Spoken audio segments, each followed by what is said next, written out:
क्या यूज़ करते हैं, मैंने कहा बोला गूगल पे करता हूँ। अमाउंट का मैसेज आया कि 30,000। वो तो मुझे दो जगह दिखेगा, एक जगह तो मैं जहाँ फील्ड उसके नंबर से आया मुझे कोई बैंक के वो तीन भी नहीं है 30। थोड़ी सी ना बात डिस्कस करता हूँ एक स्कैम को लेके। और पता है मैं रैंडमली मैं मतलब आप भी समझ सकते हो कि मैं छोटी छोटी चीज़ें आपके साथ शेयर करता हूँ। वो इसलिए करता हूँ क्योंकि मे बी हो सकता है कि आप लोग इस चीज़ से अवेयर हो जाएं या आपको कुछ बेनिफिट हो। और मोस्टली ऐसा होता है, देखो जो चीज़ मेरे साथ होती है मैं पर्सनली शेयर कर देता हूँ। अदरवाइज मैं वो चीज़ें शेयर नहीं करता, जो जेन्युइन है वो चीज़ें शेयर करता हूँ जो मेरे साथ हैपनिंग होती है। और मोस्टली मैं समझता हूँ मेरे साथ ऐसा क्यों होता है, मैं खुद बड़ा कंफ्यूज हूँ। मतलब कहने मीन्स है कि अगर आप किसी अननोन के साथ करो तो मैं समझ में आता है, बट मेरे साथ यार थोड़ा सा लिटिल बिट थोड़ा सा कन्फ्यूजन सा लगता है। तो वो छोटी सी चीज़ ये है कि भाई जस्ट मेरे साथ अभी 1 से 2 घंटे पहले मेरे को एक कॉल आया, रैंडमली कॉल आया, नंबर अननोन था, मैं सेफ तो था नहीं। और आप भी समझ सकते हो कि मेरा खुद का कोचिंग सेंटर है और साइबर कैफे, तो मुझे कॉल अटेंड करना मैंडेटरी हो जाता है। क्योंकि मैं समझ सकता हूँ कि भाई किसी भी कॉल हो सकता है, किसी न्यू एडमिशन के लिए हो सकता है या किसी कस्टमर का हो सकता है, एज बजट कुछ भी हो सकता है। तो उस चीज़ से चलते वो मैंने कॉल पिक किया और देन मैं उनसे कॉन्वर्सेशन मेरा स्टार्ट हुआ। दैन उन्होंने मेरे को रैंडमली सिंपल से बोला कि आप कौन बोल रहे हैं करके, आपके फादर ने मुझे एक नंबर दिया था आपका कि मुझे कुछ पेमेंट की ट्रांजेक्शन करनी है। तो जस्ट मैंने उनसे पूछा कि कितना अमाउंट है। तो उन्होंने बोला कि 3,000 रुपये हैं और मैं आपके गाँव से बोल रहा हूँ। तो इत्तेफाक ये रहा कि मैंने गाँव का नाम कंफर्म करना भूल गया। और सेकंड चीज़ मैंने ये नहीं पूछा कि आप उनका नाम तो मैंने पूछा, तो मैंने अपना नाम तो बताया रैंडमली। और आप भी समझ सकते हो कि मैं बचपन से अपने गाँव से हम यहाँ पाए 2003 में आ गए थे। मैं उस टाइम बहुत छोटा था, मतलब सच लिटरली बताऊँ तो मैं अप्रोक्सीमेटली 1.5 साल का हूँ या 2 साल का हूँ। तो मुझे तो पता नहीं भाई गाँव में कौन कौन रहता है और क्या रहता है। लेकिन उसने ऐसा बोला जो हिट कर गया कि हाँ, मतलब उसने ट्रस्ट दिला दिया।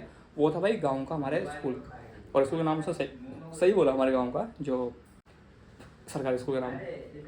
अब क्वेश्चन ये उठता है कि भाई उसने मुझे बोला कि आपके फादर ने मुझे बोला था भाई पेमेंट डालनी है। फिर मैंने सोचा कि हो सकता है कि रैंडमली कि पापा ने किसी को पेमेंट दिया होगा, हो सकता है, नॉर्मल है, कोई बड़ी चीज़ नहीं है।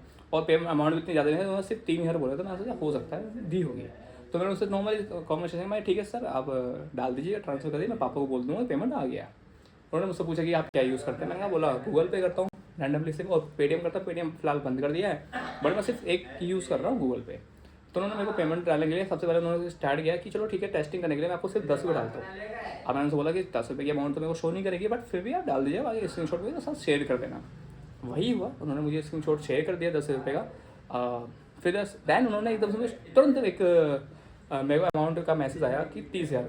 और मैंने उनसे जस्ट उन्होंने मुझसे बोला कि भाई तुम्हारे अकाउंट में गलती से 3 की जगह 30,000 रुपये ट्रांसफर हो गए। अब शॉकिंग न्यूज़ ये है कि भाई कोई भी बंदा रैंडमली अगर पेमेंट डाल रहा है, अगर 3,000 डालता हूँ मैं, देखो अगर मैं हूँ तो मैं अगर पेमेंट डालूँ तो मुझे दो जगह दिखेगा। एक जगह तो मैं जहाँ फीड करूँगा, फिर सेकंड जगह जब पिन डालूंगा तब भी पेमेंट दिखता। तो ऐसा तो हो नहीं सकता कि भाई 3 की जगह 30 डालो, चलो ठीक है, ओके, मैं इस बात को भी एग्री करता हूँ, चलो ठीक है तुम 3 की जगह 30 डाल दिए। बट उसने मुझे स्क्रीन शॉट भेजा, या जो उसने मुझे मैसेज भेजा वो इस टाइप से भेजा कि वो उसके रैंडमली उसके नंबर से आया, मुझे कोई बैंक के थ्रू नहीं आया। तो डाउट मेरा वहीं क्लियर हो गया कि भाई ये कुछ ना कुछ गलत कर रहा है। अच्छा सेकंड चीज़, भाई 30,000 रुपये अमाउंट है, मेरे अकाउंट में पेमेंट ही थी सारी। अब मुझसे कह रहा है कि सर गलती से 3 हो गए बेटा, 3 जगह 30 हो गया, मुझे रिटर्न कर दो। मैंने कहा पहली बात तो क्वेश्चन ही उठता है कि चलो ठीक है मैं आपको रिटर्न 30 कर दूंगा, but first of all I have to check in, मतलब चेक करना चाहिए मेरे अकाउंट में पेमेंट आया नहीं आया। हाँ कोई नहीं, आप बड़ा कॉन्फिडेंस उस बंदे ने बोला हाँ आप चेक करिए आपके अकाउंट में 30,000 रुपये आ गया। अब चेक किया मेरे अकाउंट में सिर्फ 2,000 रुपये, वो 3 भी नहीं है, 30 भी नहीं है। तो क्वेश्चन उठता है कि भाई क्या था।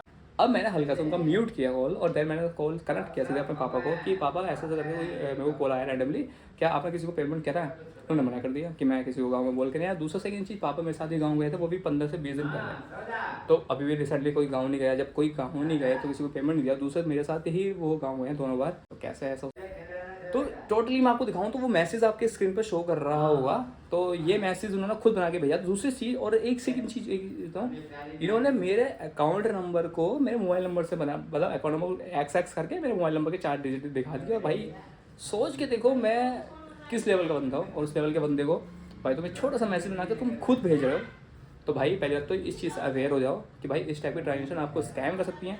मतलब 30,000 रुपये का चूना 1 सेकंड में लग सकता है। तो भाई बहुत ज़्यादा स्कैम चल रहे हैं इस टाइप के, और साइबर क्राइम कह सकते हैं इसको। और मैं आपको मैं नंबर हाई रहा स्क्रीन पर आप देख सकते हो भाई। और लिटरली बोलूँगा भाई तू वीडियो देख रहा है ना, जिसे मेरे साथ ये ऐसी करने की हरकतें करी है, तो प्लीज़ फर्स्ट ऑफ ऑल तुम चेक कर लो किसके साथ स्कैम कर रहे हो, कौन बंदा कैसा है क्या नहीं है, तब जाके स्कैम करो। अदरवाइज भाई बहुत लंबे फंस जाओगे। मैं इस पर कोई कंप्लेन नहीं कर रहा, मैं छोड़ो क्या कंप्लेन करनी है, बट भाई मत करो, ठीक है। और दूसरा, तुम लोग अवेयर हो जाओ इस चीज़ों को लेकर। बहुत ज़्यादा दिक्कत है आजकल, बहुत ज़्यादा स्कैम चलता है भाई। मोबाइल जितना फ़ायदेमंद उससे ज़्यादा घातक है, तो अच्छे से यूज़ करो। एंड मिलता है आपको नेक्स्ट वीडियो में, तब तक के लिए take care and bye bye and मौज करो।